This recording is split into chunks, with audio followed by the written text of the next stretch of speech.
जय श्री कृष्णा आप सभी को। स्वागत है आपका मेरे चैनल स्टडी विद सोनिया में। अभी तक हमने बहुत सारे टॉपिक्स पर बात की जो सीडीपी में सीटेट से रिलेटेड हैं और बाकी सभी एग्ज़ाम्स के लिए काफ़ी इम्पॉर्टेंट है। लेकिन आज हम बात करने जा रहे हैं एक ऐसे टॉपिक के बारे में जो लगभग 5 मार्क्स का वेटेज रखता है हर एक एग्ज़ाम के अंदर, जिसका नाम है असेसमेंट। असेसमेंट शुरू करने से पहले मैं आप सबसे रिक्वेस्ट करना चाहूँगी, अगर कोई भी ये वीडियो देख रहा है और उन्हें ये वीडियोस पसंद आ रहे हैं तो प्लीज़ मुझे कमेंट करके ज़रूर बताएं। और ये रिक्वेस्ट भी करना चाहूँगी कि अभी मैंने नया चैनल बनाया है तो उसे ग्रो करने में मेरी मदद ज़रूर करें ताकि ये बाकी सबके पास भी पहुँच पाएँ।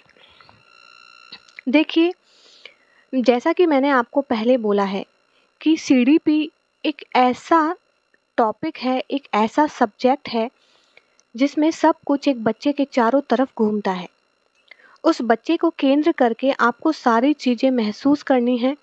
आप एक टीचर बनने वाले हैं, तो टीचर बनने के बाद में आपका एटीट्यूड कैसा होगा, व्यवहार कैसा होगा, आप उस बच्चे के इम्प्रूवमेंट के लिए क्या-क्या टेक्निक्स यूज़ लेंगे, यह सारी चीज़ों को ध्यान में रखते हुए अगर आप कोई भी सेशन लेंगे, तो वो आपके लिए ईज़ी हो जाता है। चलिए बात शुरू करते हैं असेसमेंट की। बेसिकली असेसमेंट क्या होता है? असेसमेंट होता है किसी के भी बारे में, ना केवल बच्चों के बारे में, क्योंकि हम सीडीपी के बारे में बात कर रहे हैं इसलिए यहाँ पर केंद्र बिंदु जो है वो बच्चा है।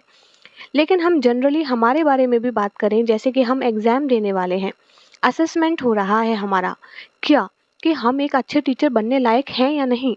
ठीक वैसे ही बच्चे जब एग्ज़ाम्स देते हैं तो थ्रू आउट ईयर उनका असेसमेंट होता है कि बच्चों को जो पढ़ाया जा रहा है वो उनके लिए अच्छा है या नहीं, क्या वो उससे कुछ लर्निंग ले रहे हैं, कुछ सीख रहे हैं। इसे बोला जाता है असेसमेंट।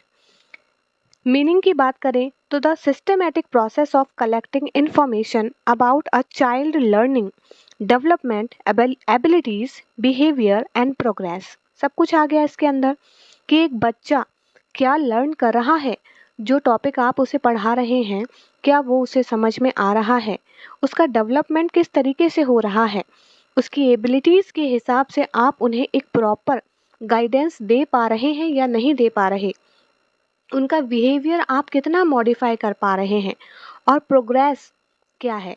प्रोग्रेस आज के टाइम पर प्रोग्रेस कार्ड के अंदर दिखाई देती है। हमारे टाइम में एग्ज़ाम्स 2 टाइम होते थे, एक हाफ ईयरली होता था, एक फाइनल एग्ज़ाम्स होते थे। उसके बीच में पहला टेस्ट, दूसरा टेस्ट, तीसरा टेस्ट ये सब लगता था। लेकिन सीबीएसई पैटर्न जो है वो काफ़ी चेंज हो गया है। सीबीएसई पैटर्न की बात करें हम तो 1 साल में लगभग न जाने कितने एग्ज़ाम्स होते हैं, जिसमें ओरल, वर्कशीट। मेरा खुद का बेटा अभी 4th स्टैंडर्ड में है, बट उसके कंटिन्यू एग्ज़ाम्स चालू रहते हैं। कभी वर्कशीट्स रहती हैं, कभी ओरल रहते हैं, कभी फाइनल पीटी टर्म 1, न जाने कितने एग्ज़ाम्स, और फिर प्रोजेक्ट्स अलग से होते हैं। तो यही सारी चीज़ें असेसमेंट कहलाती हैं। आगे चलते हैं। बेसिकली एक लाइन के अंदर इसको मैं कंक्लूड करना चाहूँ कि असेसमेंट होता क्या है, तो वो है understanding the learner for better teaching.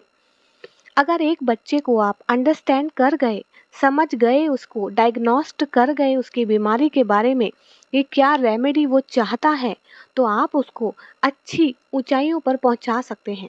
हर बच्चे की अपनी एक एबिलिटी होती है और गेन करने की क्षमता भी होती है, लेकिन जानना टीचर का काम होता है कि किस बच्चे को किस तरीके से आगे ले जाया जाए।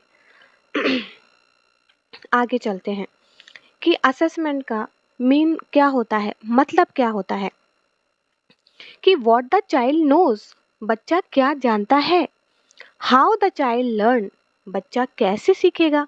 एक क्लास के अंदर बहुत सारे बच्चे हैं, हर बच्चे की सीखने की क्षमता, तरीका, उसका देखने का नज़रिया, समझने का नज़रिया सब कुछ अलग है। तो हर एक बच्चा कैसे सीखेगा, what difficulties the child faces, इस दौरान उस बच्चे को कितनी डिफ़िकल्टीज़ को फेस करना पड़ेगा। आज के टाइम पर इंक्लूसिव एजुकेशन है, जहाँ पर सभी बच्चों को इंक्लूड किया जाता है, चाहे वो डिसेबिलिटीज़ का शिकार हों या फिर वो नॉर्मल बच्चे हों। या फिर वो किसी भी प्रॉब्लम से जूझ रहे हों। तो आज के टाइम पर इंक्लूसिव एजुकेशन में आपको हर एक बच्चे की नीड के हिसाब से उनको एजुकेशन देनी होती है। तो बच्चा किस तरह की डिफ़िकल्टी फ़ेस कर रहा है, उस हिसाब से आपको अपना सिस्टम बनाना होता है। How teaching can be improved, वही सारी चीज़ें देखते हुए आपको अपनी टीचिंग को इम्प्रूव करना है। अब टीचिंग को इम्प्रूव करने के लिए हमने पहले बहुत सारी चीज़ें पढ़ ली कि टीचिंग लर्निंग प्रोसेस क्या होती है, टीचिंग लर्निंग मेथड्स कौन से होते हैं, कौन कौन से टीएलएम यूज़ किए जाते हैं एक टीचिंग को इफ़ेक्टिव बनाने के लिए। तो यही सारी चीज़ें बताते हैं कि टीचिंग का मेन मतलब क्या होता है। अब देखिए, इतना सब कुछ हमने मालूम कर लिया, लेकिन क्यों किया, क्या पर्पज है उसका? सीडीपी के अंदर असेसमेंट का क्या पर्पज है? क्या पर्पज है? To know the child development. भाई, जिस बच्चे को हम पढ़ा रहे हैं उस बच्चे के अंदर डेवलपमेंट हुआ है या नहीं, या हम उस पर अपना टाइम वेस्ट कर रहे हैं, यह जानना भी जरूरी है। To identify the strength and the weakness, जैसा कि मैंने आपको बताया, बीमारी के बारे में डायग्नोस किया जा सके तो उसका प्रॉपर इलाज किया जा सकता है। इसी तरीके से हर बच्चे की स्ट्रेंथ और वीकनेस के बारे में अगर पता लगाया जा सके तो आप उस बच्चे को बेटर गाइडेंस दे सकते हैं, बेटर इम्प्रूवमेंट दे सकते हैं। उसके बाद में आता है to improve the teaching methods. आपने जो टीचिंग मेथड्स बनाए हैं वो बच्चों पर सही तरीके से अप्लाई हो रहे हैं या नहीं हो रहे, उसके लिए भी तो ध्यान देना जरूरी है। वो कौन बताएगा? वो बताएगा बच्चे की प्रोग्रेस, बच्चा कितना प्रोग्रेस कर रहा है, जो टीचिंग लर्निंग मेथड आपने बनाए हैं वो बच्चे पर काम कर रहे हैं या नहीं, बच्चे को उनसे समझ में आ रहा है या नहीं। तो यह सब कुछ आप पर डिपेंड करता है। टू प्रोवाइड फीडबैक, फीडबैक भी बहुत ज़रूरी है। बच्चों का फीडबैक, जैसे बच्चे ने कुछ अच्छा किया है तो आपको उसका फीडबैक देना बहुत ज़रूरी है। जैसे आपने एक चैप्टर पढ़ाया और उस चैप्टर को पढ़ाने के बाद में आप जानना चाहते हैं कि बच्चे को कुछ समझ में आया नहीं या आया, तो आप उससे उसके उस चैप्टर से रिलेटेड क्वेश्चंस तुरंत पूछ सकते हैं।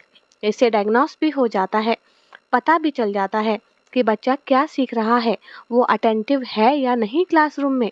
और फिर जब बच्चा अच्छे से आंसर करता है तो आप उसे फीडबैक भी दे सकते हैं। To guide the future learning, भाई किसी को भी फ्यूचर लर्निंग के लिए गाइड करने के लिए सबसे पहले जानना जरूरी है कि उस बच्चे के अंदर उससे रिलेटेड एबिलिटीज़ हैं या नहीं, और उन एबिलिटीज़ को आप कितना डेवलप कर पाए ये आपके ऊपर है, क्योंकि एज अ टीचर ये आपकी रिस्पॉन्सिबिलिटी है जिसके लिए आप इतना मेहनत कर रहे हैं। ये सारी चीज़ें लर्न कर रहे हैं जिन्हें जा कर के आपको अप्लाई करना है बच्चे की लर्निंग पर। तो इसका मेन पर्पज यही है। आगे चलते हैं। यहाँ से शुरू होता है टाइप्स ऑफ असेसमेंट। कितने तरीके के असेसमेंट होते हैं?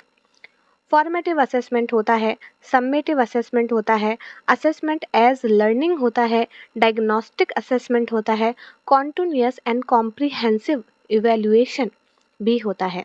एक एक करके सबको डिटेल में पढ़ते हैं कि किसका क्या मतलब होता है।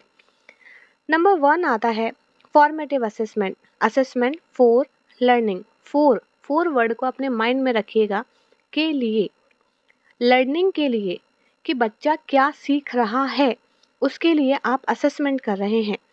फाइनल रिजल्ट नहीं है ये, लर्निंग के लिए कि आपने क्या एक्टिविटी कराई ड्यूरिंग द सेशन और उसमें उस बच्चे ने क्या सीखा के लिए। Done during the learning process, जो लर्निंग प्रोसेस उसकी चल रही है, चाहे वो एक पोइट्री की क्यों ना हो, चाहे वो एक PT1 की क्यों ना हो, जहाँ पर आपने 3 चैप्टर पढ़ाए हैं और आप जानना चाहते हैं कि इन 3 चैप्टर में बच्चे ने कितना पढ़ाई किया, तो उसको बोला जाएगा असेसमेंट फॉर लर्निंग। बच्चे को ट्रिप पर लेकर के गए आप, ट्रिप पर आपने बच्चों को समझाया कि भाई ये हमारा चारों ओर का एनवायरनमेंट हमारी लाइफ में क्या इफ़ेक्ट करता है, पॉजिटिव नेगेटिव वैल्यूज़ आपकी बताई, फिर आपने उनका असेसमेंट किया, तो ये आपका फॉर्मेटिव असेसमेंट है। कॉन्टिन्यूअस और रेगुलर, मतलब जो कॉन्टिन्यूअस चल रहा है, जिसका फाइनल रिजल्ट डॉट लगा कर आपने अभी दिया नहीं है, जो रेगुलर है वो आपका फॉर्मेटिव असेसमेंट है।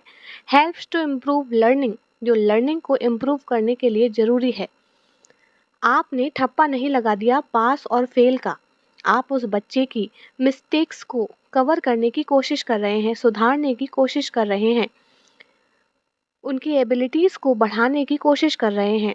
बच्चा कौन सी जगह पर लैग कर रहा है उसको जानने की कोशिश कर रहे हैं। इसे बोलते हैं फॉर्मेटिव असेसमेंट। उसके बाद में आता है इसके एग्जाम्पल्स। एग्जाम्पल्स क्या हैं? जैसे क्लास के अंदर डिस्कशन कर सकते हैं आप किसी भी टॉपिक को लेकर के कि बच्चा प्रॉपर रिस्पॉन्स कर रहा है उस चीज़ के लिए या नहीं। ऑरल क्वेश्चंस पूछ सकते हैं, क्वेश्चंस की डिबेट कर सकते हैं। वर्कशीट, जैसे मेरे बच्चे को आए दिन वर्कशीट्स मिलती हैं, आए दिन वो मुझे ला कर के वर्कशीट बताता है, मम्मा आज ओरल हुआ, आज क्लास के अंदर ही प्रोजेक्ट ले लिया हमारा, हमको ये वर्कशीट दिए, देखो घर पे करने के लिए दिए। तो ये सब ऑब्जर्वेशन के लिए होती हैं, ये होती हैं फॉर्मेटिव असेसमेंट के लिए कि ड्यूरिंग द सेशन बच्चा कितना इम्प्रूवमेंट कर रहा है। अब आगे चलते हैं सबमिटिव असेसमेंट। सबमिटिव का क्या मतलब होता है? सबमिट कर दिया आपने। सबमिट कब करते हैं आप किसी भी चीज़ को? जब आपका सब कुछ रेडी हो जाता है और फाइनल नतीजे पर आप पहुंच जाते हैं। उसके बाद में नो डू नो डोंट्स, उसके बाद में करने के लिए कुछ नहीं होता, उसको बोलते हैं सबमिट। जैसे किसी भी फाइल को आपने सबमिट कर दिया, मतलब ऑल ओवर कंप्लीट करने के बाद उस फाइल को आपने सबमिट कर लिया, अब आप उसमें कुछ नहीं कर सकते। इसको बोला जाता है सबमिटिव असेसमेंट। मतलब at the end, at the end term और यूनिट्स मेजर फाइनल अचीवमेंट, जहाँ पर आपका प्रोग्रेस कार्ड दिया जाता है, जहाँ आपको बताया जाता है कितना फुल एंड फाइनल परसेंटेज आपका मिला है। जैसे अभी मेरे बच्चे का एग्ज़ाम्स चल रहे हैं, ये उसके फाइनल एग्ज़ाम्स हैं। फाइनल एग्ज़ाम होने के बाद 23 मार्च को उसका रिज़ल्ट आएगा। तो जो रिज़ल्ट मेरे हाथ में होगा वो होगा उसका सबमिटिव असेसमेंट, उसका final result at the end of session, जहाँ से वो अपनी 5th क्लास स्टार्ट करेगा। तो इसको बोला जाता है submissive assessment at the end. उस बच्चे ने क्या प्रोग्रेस किया, फाइनल, जिसे कोई चेंज नहीं कर सकता। That is completely depend on you, जिसमें टीचर्स भी आपकी कोई हेल्प नहीं करते। If you are doing right that's mean right, if you are doing wrong that's mean wrong. This is your final submit assessment. ठीक है, आगे चलते हैं। जैसे फाइनल एग्जाम्स हो गए, टर्म एंड टेस्ट हो गए, एनुअल एग्जाम्स हो गए, ये सारी चीज़ें इसके अंदर आएंगी। अब असेसमेंट एज लर्निंग क्या होता है? एज मतलब क्या होता है? एज का मतलब होता है खुद से। बच्चा खुद से लर्निंग कर रहा है, खुद को खुद ही मॉनिटर कर रहा है, खुद का इवेल्युएशन खुद से ही कर रहा है। समझ में आया? Assessment as learning means the learner actively monitors and evaluate their own learning. जैसे आप, इसका एक बहुत बढ़िया एग्जाम्पल है, आप अपने आप को खुद मॉनिटर कर रहे हैं, आपको कोई फोर्स करने नहीं जा रहा। एट द एंड आप बस एक एग्ज़ाम देने जाएंगे, लेकिन आप कहाँ तक पहुँचे हैं, क्या आपके अंदर सुधार हो रहा है, कितना आप यूट्यूब वीडियोस को देखकर सीख रहे हैं, कौन सा कोर्स आप खरीद रहे हैं, इन सब चीज़ों से आपका इवैल्यूएशन आप खुद से कर रहे हैं, आपको बताने के लिए कोई नहीं जा रहा। इसी को बोला जाता है असेसमेंट एज लर्निंग। जब बच्चा घर से इतना सब कुछ ज्ञान लेने के बाद, बच्चा जब घर से कुछ भी अपने आप से करता है, खुद को इवैल्यूएट करता है, जैसे कोई प्रोजेक्ट वो स्कूल में सीख करके आया और अब घर पर आकर उस प्रोजेक्ट को खुद से कर रहा है बिना किसी की हेल्प के, तो उसको बोला जाता है असेसमेंट एज लर्निंग। जहाँ ना स्कूल उसे ग्रेड देगा, ना घर के पेरेंट्स, वो खुद खुद को इवैल्यूएट करेगा कि उसने ठीक किया है या गलत। ये फोकस करता है सेल्फ रिफ्लेक्शन पर, सेल्फ मॉनिटरिंग पर और सेल्फ इम्प्रूवमेंट पर। किस पर फोकस करता है? सेल्फ रिफ्लेक्शन पर, सेल्फ मॉनिटरिंग पर और सेल्फ इम्प्रूवमेंट, कितना खुद को वो इम्प्रूव कर पा रहा है इन चीज़ों को करके। सेल्फ मॉनिटरिंग कर रहा है कि मैंने ये ठीक किया है या नहीं, बिना किसी के गाइडेंस। खुद का सेल्फ रिफ्लेक्शन बना रहा है कि मैं जो कर रहा हूँ वो ठीक है या नहीं। इसको बोला जाता है असेसमेंट एज लर्निंग।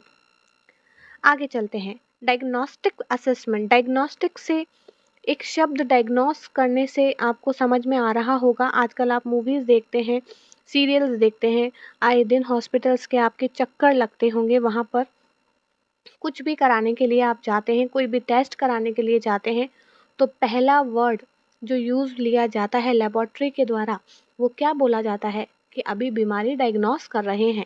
मतलब आपको क्या बीमारी हुई है उसको जानने की कोशिश कर रहे हैं, उसी के बाद तो रेमेडीज देंगे। आपको पता ही नहीं है कि कौन सी बीमारी है और आप रेमेडीज लेना स्टार्ट कर दें तो हो सकता है आपको साइड इफेक्ट हो जाए। ठीक वैसा ही बच्चों के लिए होता है। इसमें लर्निंग से रिलेटेड क्या प्रॉब्लम्स हैं पहले उनको आइडेंटिफाई किया जाता है। स्पेसिफिक डिफ़िकल्टीज के लिए हेल्प ली जाती है। डायग्नोस्टिक असेसमेंट इसी को कहते हैं। जैसे testing reading ability, find dyslexia. अब आपको कैसे पता चलेगा कि इस बच्चे को डिसलेक्सिया है? पहले तो ये पता होना चाहिए आपको कि डिसलेक्सिया का मतलब क्या होता है। जिसको पढ़ने में प्रॉब्लम हो, अब वो आपको कब पता चलेगा? जब वो बच्चा पढ़ रहा है। जब आप उसको बोलेंगे बेटा खड़े होकर के रीड करके बताओ, एक एक बच्चे को ये मौका देंगे।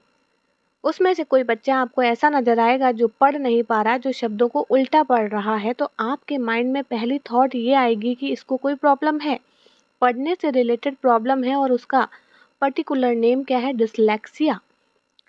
अब उसको पढ़ने से रिलेटेड प्रॉब्लम है, ये आपने डायग्नोस कर दिया। अब उसके हिसाब से आपको रेमेडीज देनी पड़ेंगी, आपको मेथड्स लगाने पड़ेंगे।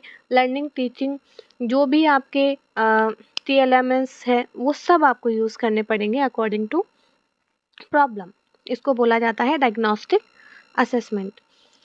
उसके बाद में आता है continuous and comprehensive evaluation. Comprehensive evaluation क्या होता है? वेल, इसको central board of secondary education ने इंट्रोड्यूस किया था। इसका मेन पर्पस क्या है? दो चीज़ें इसके अंदर इंक्लूड की गई। कॉन्टिन्यूअस असेसमेंट का मतलब था कि through out the year assessment चल रहा है, और कॉम्प्रिहेंसिव के अंदर स्कॉलस्टिक और को स्कॉलस्टिक एरियाज को कंबाइंड किया गया। स्कॉलस्टिक में आपका सिलेबस आ गया और को स्कॉलस्टिक्स के अंदर सिलेबस के साथ साथ आपका पूरा करिकुलम बेस आ गया। तो आपका ये ऑल ओवर डेवलपमेंट हुआ, जिसको उन्होंने बोला कॉन्टिन्यूअस एंड कॉम्प्रिहेंसिव इवैल्यूएशन। यहाँ डायरेक्ट इवैल्यूएशन वर्ड का यूज़ किया गया है क्योंकि यहाँ पर overall, at the end, at the starting, with your syllabus, with your curriculum, through out the year, सारा कुछ असेसमेंट हो रहा है। इसीलिए इसको CCE, ये इसकी फुल फॉर्म भी याद रखना, continuous and comprehensive evaluation. Comprehensive में क्या चीज़ें दो आई? स्कॉलस्टिक और को स्कॉलस्टिक। स्कॉलस्टिक में क्या आएगा? आपका सिलेबस आएगा, और को स्कॉलस्टिक्स के अंदर आपकी को एजुकेशंस आएंगी, जिसमें करिकुलम रहेगा, तरह तरह की एक्टिविटीज़ रहेंगी, प्रोजेक्ट्स रहेंगे, ये सारी चीज़ें आएंगी। अब देखिए, जैसा कि ये बताया, स्कॉलस्टिक के अंदर मैथ्स आ गया, साइंस आ गया, सब्जेक्ट्स आ गए आपकी, और को स्कॉलस्टिक्स के अंदर arts, sports, behaviour, life skills, आजकल तो बहुत सारी चीज़ें हैं लाइफ स्किल से रिलेटेड। अब देखिए, अब तक हमने बात करी कि कितने तरीके के असेसमेंट्स होते हैं, लेकिन एक अच्छे असेसमेंट के कैरेक्टरिस्टिक्स क्या होते हैं उनका जानना बहुत ज़रूरी है। कि वो वैलिड होना चाहिए। Measure what it is suppose to measure. Valid का मतलब ये है कि जो असेसमेंट आप यूज़ में लेने जा रहे हैं, चाहे वो फॉर्मेटिव असेसमेंट हो, सबमिटिव हो, डायग्नोस्टिक हो या CCE हो, कोई सा भी हो, वो वैलिड होना चाहिए कि आप मेजर जो करने जा रहे हैं वो वैलिडिटी में है या नहीं। रिलायबल होना चाहिए। भाई आजकल तो प्रोडक्ट भी खरीदते हैं तो उसकी वैलिडिटी और रिलायबिलिटी देख करके ही खरीदते हैं, तो ये तो लाइफ का सवाल है। ऑब्जेक्टिव, फ्री फ्रॉम बायसनेस नहीं होनी चाहिए। इन टुडेज टाइम अगर आप बायसनेस की बात करते हैं, दैट्स मीन कि आपकी एजुकेशन, आपका टीचिंग, आपकी लर्निंग सब कुछ फेल है। बायसनेस किसी भी चीज़ को लेकर हो सकती है, बॉयज़ गर्ल्स को लेकर हो सकती है, आपके किसी को कोई प्रॉब्लम है, भाई कोई स्पेशल नीड्स से रिलेटेड बच्चा है, उससे रिलेटेड बायसनेस हो सकती है, अमीरी गरीबी को लेकर के बायसनेस हो सकती है। तो डिपेंड करता है कि कौन सा टीचर किस तरीके से, किस एंगल से बच्चे को देखता है, बायसनेस करता है। तो ये नहीं होना चाहिए, इसका मेन ऑब्जेक्टिव यही है। प्रैक्टिकल, भाई ऐसे असेसमेंट होने चाहिए जिसे आप प्रैक्टिकली इजीली इम्प्लीमेंट कर सकें। अगर इजीली आप उसे इम्प्लीमेंट नहीं कर सकते तो बच्चे का assessment full to be valid और रिलायबल नहीं हो सकता। कॉम्प्रिहेंसिव का मतलब ये होता है कि all over development 360 degree holistic development होना चाहिए, जिसमें सब्जेक्ट और करिकुलम दोनों आ जाते हैं। फाइनल स्लाइड्स पर पहुंचते हैं हम कंक्लूजन वाली, कि assessment in CDP is not just about exams, it is a continuous child centred and developmental process. जैसा कि मैंने आपको स्टार्टिंग में बताया कि एक बच्चे को सेंटर पॉइंट रख कर के सारा एजुकेशन सिस्टम आजकल प्रोग्रेस कर रहा है।